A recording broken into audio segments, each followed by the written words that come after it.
चंद्रपुरा प्रखंड में फैले व्याप्त भ्रष्टाचार व मनमानी को लेकर अनिश्चितकालीन धरना प्रदर्शन शुरू।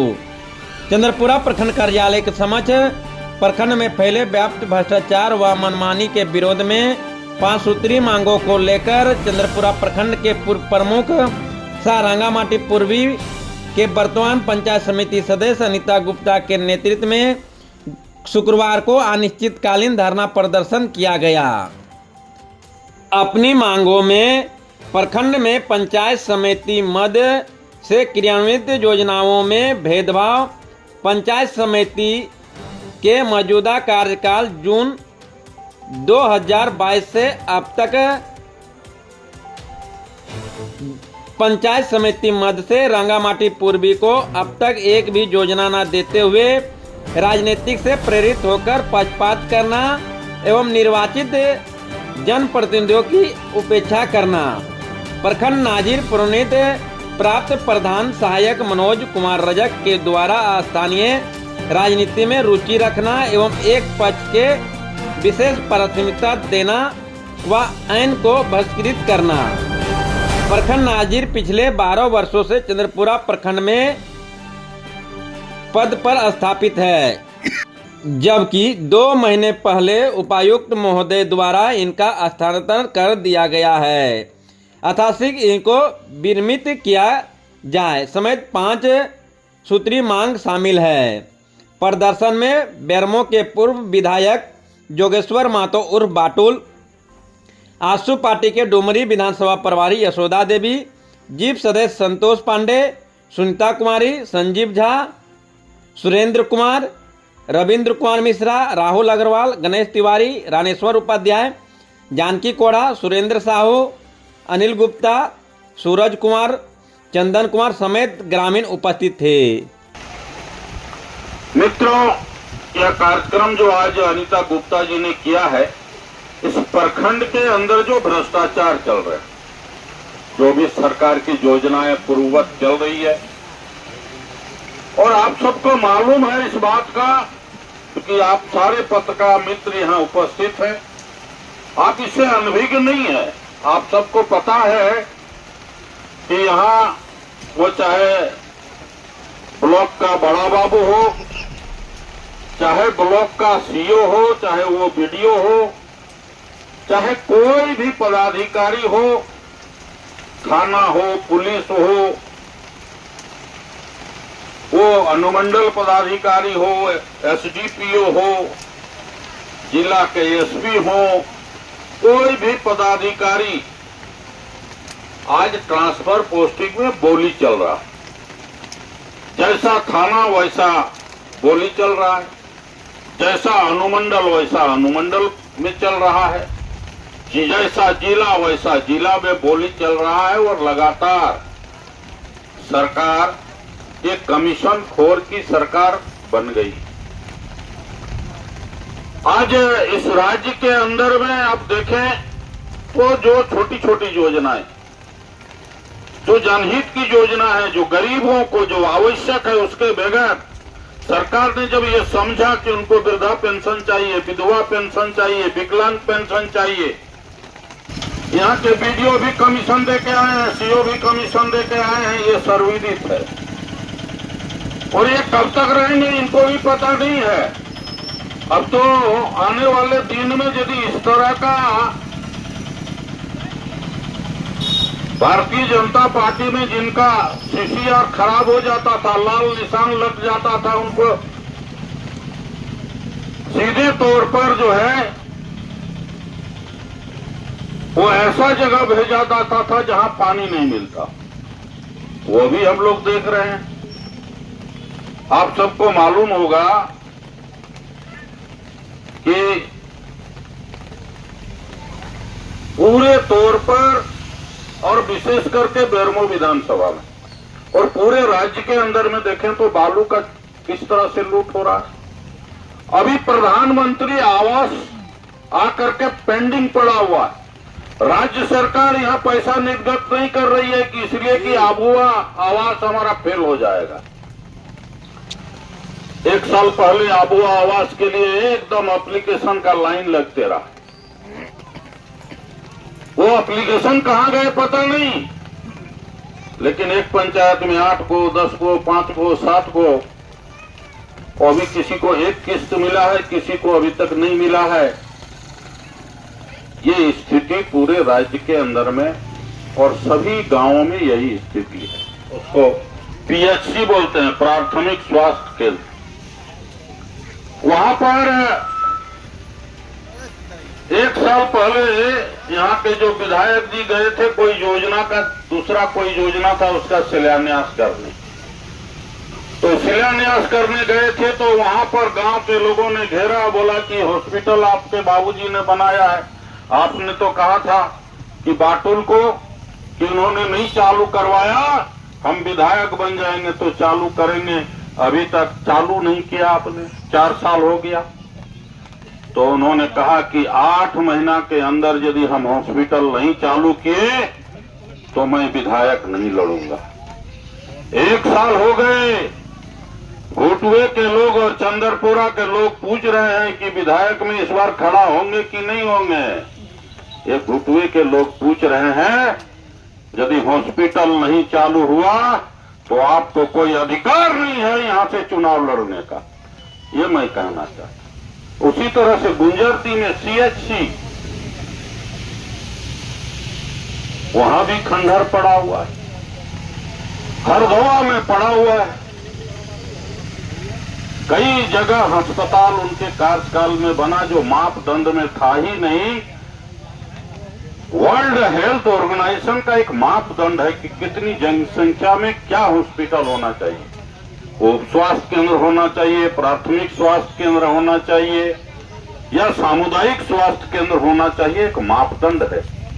वो मापदंड से बाहर जा करके खाली ठेकेदारी करने के लिए, कमीशन कमाने के लिए सरकारी पैसा का दुरुपयोग करना। आप सबको मैं एक चीज और बता देना चाहता हूं, एक एक योजना का 2 बार इस सरकार ने, यार यहाँ के विधायक शिलान्यास कर रहे हैं भैया, 1 बार नहीं 2 बार। अभी हम जरीडी बाजार गए थे, वहां दामोदर में एक योजना चल करी और जरीडी बाजार के बीच में एक पुल बनना है। वहां पर 7-8 महीना पहले वो योजना का शिलान्यास करके आए और फिर अभी 8-10 दिन पहले फिर एक बार उसी योजना का शिलान्यास किए। तो वहां के लोगों ने पूछा कि जो पहले किए थे वो योजना पूरा हो गया क्या? तो नहीं हुआ, तो क्या ये योजना पूरा होगा कि नहीं होगा, सो बता दीजिए। ये स्थिति है ये सरकार की, लोगों को झूठा आश्वासन दे करके। इसी तरह से जैना मोड़ ग्रिड आज तक चालू नहीं हुआ, मायापुर ग्रिड चालू नहीं हुआ। कई हॉस्पिटल 100 करोड़ का, उस समय मंत्री थे, जितना योजना लाना था ले आए, स्वास्थ्य मंत्री थे, कौन रोकता है। लेकिन एक भी अस्पताल अभी चालू नहीं होगा और आगे भी चालू नहीं होगा। मैं ये आप सबको बता देना चाहता हूं, क्योंकि नियम है कि ब्लॉक में एक सीएच सामुदायिक स्वास्थ्य केंद्र होगा और उसी हिसाब से कई पंचायत मिला करके प्राथमिक स्वास्थ्य केंद्र होगा और एक पंचायत, 2 पंचायत जनसंख्या के आधार पर मिला करके एक उप स्वास्थ्य केंद्र होगा। आपको आश्चर्य होगा, एक पंचायत हमारे विधानसभा में ऐसा है कि जहां सीएचसी भी बना, पीएचसी भी बना और उप स्वास्थ्य केंद्र भी है, 5000 की संख्या। ये स्थिति है संतोष बाबा एक मन पंचायत में।